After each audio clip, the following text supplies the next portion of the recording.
लगता है हर साल की तरह इस साल भी एनटीए नीट को बिल्कुल एकदम नीट एंड क्लीन कराने में जो है वो असफल हो गई है। जी हां, कुछ ऐसी ही खबरें आज के अखबार ने छापा हुआ है और बिल्कुल प्रूफ के साथ अखबार ने छापा है, क्योंकि वहां से कुछ संदिग्ध लोगों को पकड़ा गया है।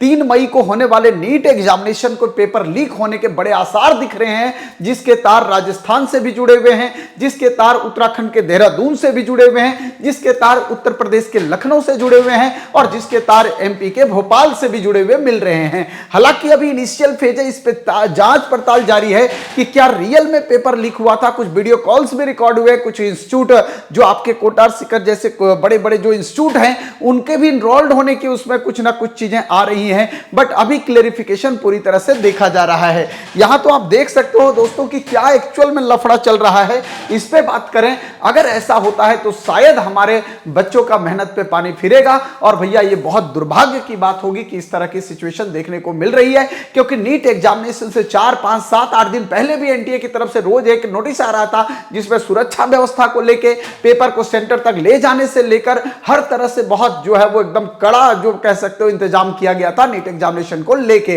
बट उसके बावजूद भी अगर इस तरह की कोई घटनाएं आई हैं तो निश्चित तौर पे दुख देने वाला है। अभी जो हम लोग देख रहे हैं कहीं ना कहीं एक चीजें आ रही हैं कि इसमें कुछ बड़े लोग जो नेता मंत्री लोग हैं उनके भी इन्वॉल्वमेंट आने की संभावना दिख रही है। अब ऐसे स्थिति में देखना पड़ेगा कि एक्चुअल में पेपर का जो है वो रियल तार जो है, जो रियल जड़ है, क्या वो राजस्थान से ही शुरू होता है, जहां से लोग बार बार बोलते रहते हैं कि ये राजस्थान के कोचिंग वाले जो हैं वो लाखों करोड़ों रुपए का खर्च कर करके वहां का नाम बनाने में लगे हुए हैं। ऐसी स्थिति में क्या एक्चुअल फैक्ट है उस पर हम लोग चर्चा करते हैं। तो आइए सबसे पहले यहां देखिए आज का अखबार का जो कटिंग है कि भैया क्या फिर बिक गया देश के लाखों छात्रों का भविष्य। ये अपने आप में बहुत बड़ा सवाल है। जी हां, अपने आप में बड़ा सवाल है, क्योंकि 2024 में याद होगा ये अंधा कानून हमारा जो है उसमें सुप्रीम कोर्ट में बैठे हुआ एक आदमी बोलता है, जो जज कहलाता है अपने आप में, वो बोलता है कि भैया पेपर लीक हुआ है लेकिन मास लेवल पे लीक नहीं हुआ है। दुर्भाग्य और शर्म की बात है, उसको तो उसी दिन मर जाना चाहिए था जिस दिन ये वर्ड बोल रहा था कि भैया पेपर लीक हुआ है लेकिन मास लेवल पे लीक नहीं हुआ है। इसका मतलब या तो उस आदमी को पता है कि कितना लीक हुआ है या तो उस आदमी ने करवाया है।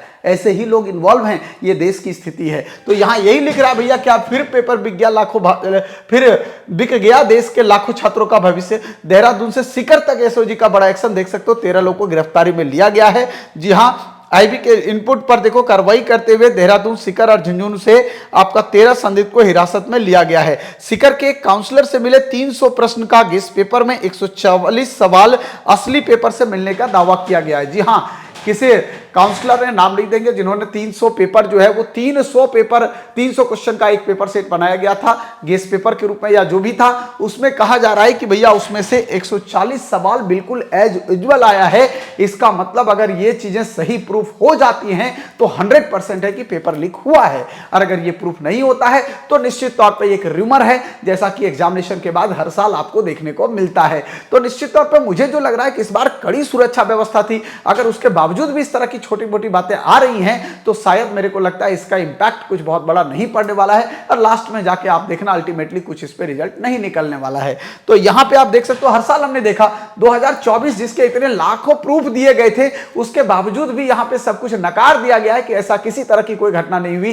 तो भाई साहब ये तो बहुत छोटी सी घटना है, ये एनटीए के लिए इतनी सी छोटी सी घटना है। एनटीए तो इसको सुनेगा भी नहीं, अपने कान को यूं बंद कर लेगा और कहेगा मुझे ये सारी बातें सुनाई नहीं दे रही है।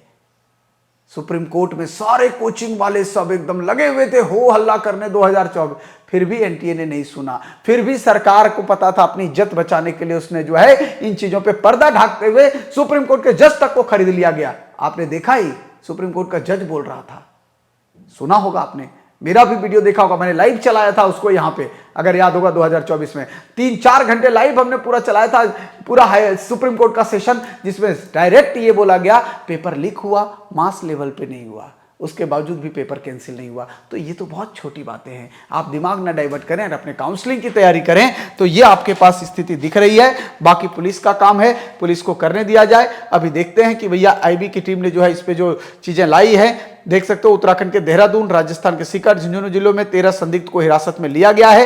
यहां पे देख सकते हो उनमें से सीकर के एक नामी कोचिंग संस्थान से जुड़े करियर काउंसलर भी शामिल हैं, जिसमें परीक्षा से पहले ही कुछ अभ्यर्थियों को प्रश्न उपलब्ध कराने के संदेश से कड़ी पूछताछ की जा रही है।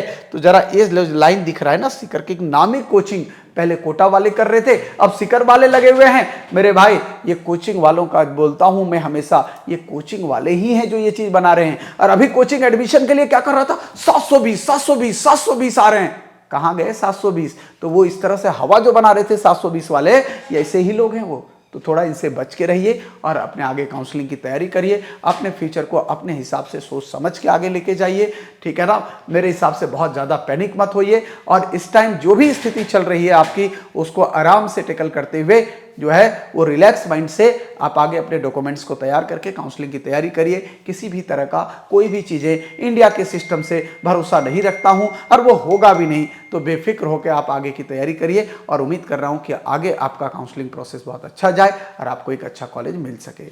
Thank you.